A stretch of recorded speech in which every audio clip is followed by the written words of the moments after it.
talked the day before, we didn't know what we'd do if we lose each other. And who would have thought the next day you would lose your best friend and the love of your life? And I didn't understand.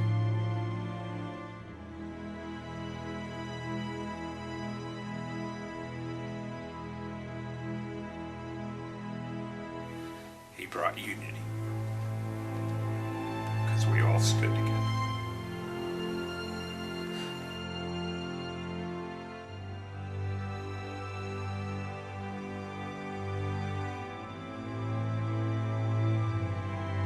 He danced as if he was at Jesus' feet.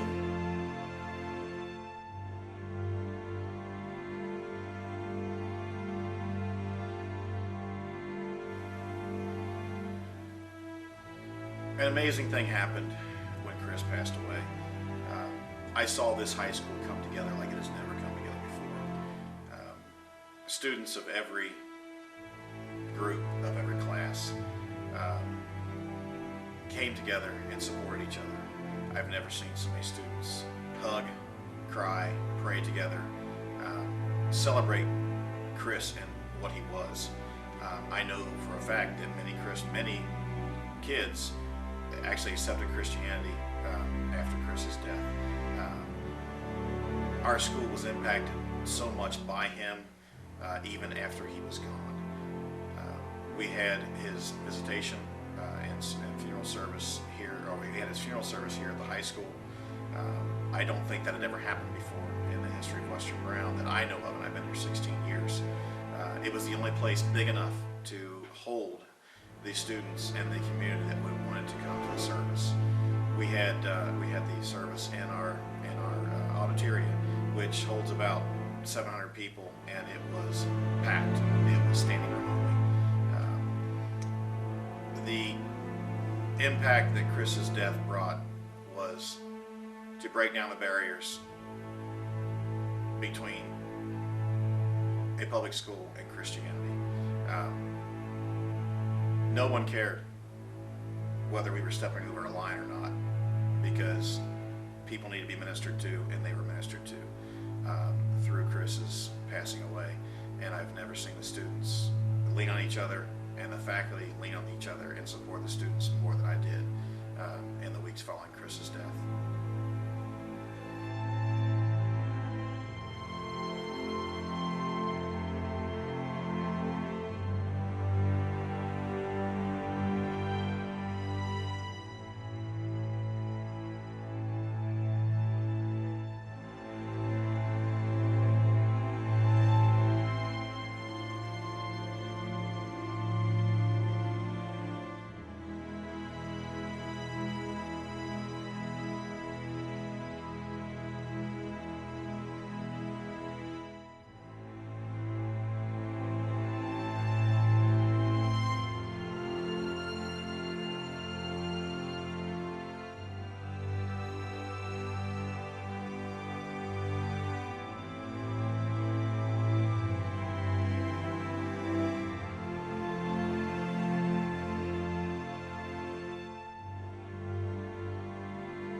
Accepting the homecoming crown in Chris's honor was probably one of the most honorable things I've had a chance to do. It was a week after he died, so it was kind of like it's hitting you at the it's like he's gone, and you're taking something, you're accepting something for him that was his, and I felt happy, I felt sad, I was mad that he was gone, and I just didn't know what to think. Like, I walked with Heather Overmeyer down the field, and she was telling me the whole time, it's alright, you can do this, you can do this. And I think she even cried more than me. So, we got to the track, and I was looking, they called his name, They're like, and standing in his place is Caleb Taylor, and everyone in the stands gets up, clapping, crying, and I'm thinking, oh my gosh, how am I going to do this? Like, so I got to the track, I was holding the cries in, and then the previous homecoming king from 2010, he had the crown, and he was standing over there. The homecoming king wasn't announced yet, and there was people to the right and people to the left. So they called his name. Everyone in the stands going crazy. It was like the football team scored a touchdown. It's what it really seemed like. It was during a halftime, so obviously there was no touchdown scored. So he brought the crown over and handed it to me, gave me a hug, and I'm like thinking, how? Like, it's still racing through my mind. Why did he die? How could something like this happen? And then a week later, he was supposed to be crowned the homecoming king. So, standing in this place, was a major honor, and I would never trade it for anything. Due to the tragic accident that took Chris from us, escorting Miss Overmeyer is Chris's brother, Caleb Taylor.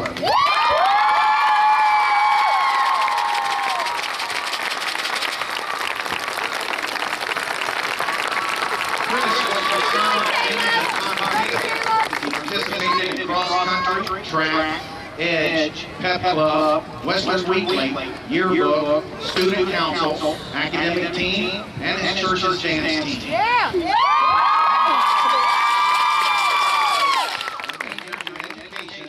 To become a math teacher. He also wanted to be a youth pastor and a volleyball coach. Miss Heather Overmeyer, escorted by Caleb Taylor.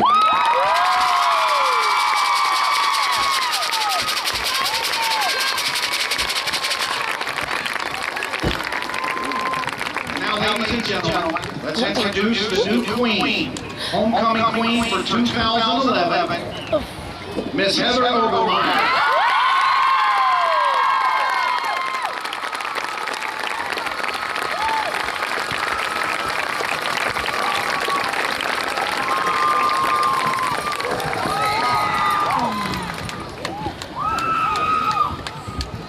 And the homecoming king is voted by his classmates, Mr. Christopher Leo.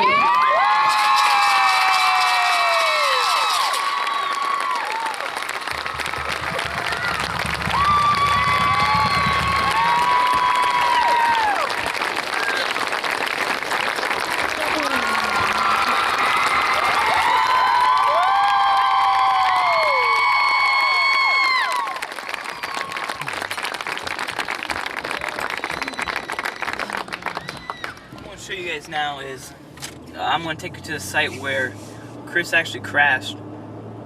It's on Stalling Road, right behind Bethel Tate High School. What I'm doing right now is I'm going over his name. I'm darkening it a little bit because when it was written on, it hasn't been written on since, so like all the rain and all that stuff, it's kind of sort of washed it away. You can kind of see all the names that are on it and how some of them sort of like disappeared.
the Monday before Chris passed away, he was leaving to go stay with some friends, Adam and Grace. And he was very excited because he was really reconciling a lot of old relationships. And this was one of the last relationships he had to reconcile and make things right. He had been upstairs that morning, Monday, reading his Bible. He was very, very faithful to devotions and Bible reading time and his prayer time. He came downstairs that morning so excited, and he had been packing his things, getting ready to leave, but he came down to share with me that God had spoken some things to him. And I asked him what had taken place. And he said, you know, I know without a shadow of a doubt that God created me, and my purpose is for this end time ministry. He said, I was created for the end times. I am a world changer, Mom. I said, I know you are, Chris. I believe that with my whole heart. He said, I mean it, Mom. He said, I was created to change the world. I am a world changer, and I was created for end time ministry. And I believe that through his death, he absolutely did exactly what God told him on that Monday. Because I questioned so many times why. He comes on Monday and gives me this revelation that he received from God. Then on Friday he was taken. But I know without a doubt that God was letting me know, through Chris, and letting Chris know that everything that happens is for God's glory and for God's purpose. And I know absolutely that Chris was a world changer. Through his death, he changed the world and will continue to do so.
See, us as Christians need to realize that this is not a game. We need to stand out and be who we are in Christ.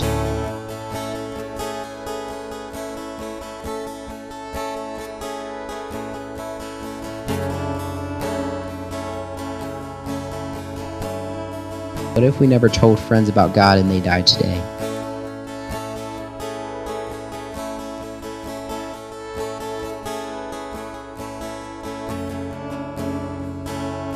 When I went through those hard times, when each of us individuals went through those hard times, God was walking beside us and he brought us out of that, and now we're walking with him.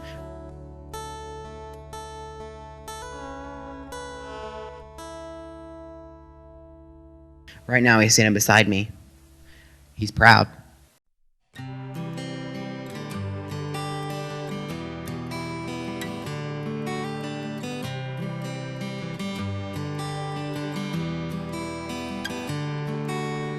I could tell you one thing that I learned along the way, is that it wasn't always easy, but I wouldn't change a thing. I've went through some hard times, there were days I felt alone. I remember many sleepless nights when I was barely hanging on. When life knocked me down, I'd get back up every time that I would fall, and love conquered all. Oh, love conquered all. I have overcome, I have overcome. There were times my faith was tested, but I never gave up. I have overcome. I have overcome. I've been through the fire and through the rain, but I'm still standing strong. I have fought a lot of battles, some I've lost and some I've won. But I'm an overcomer. There is nothing that I can't overcome.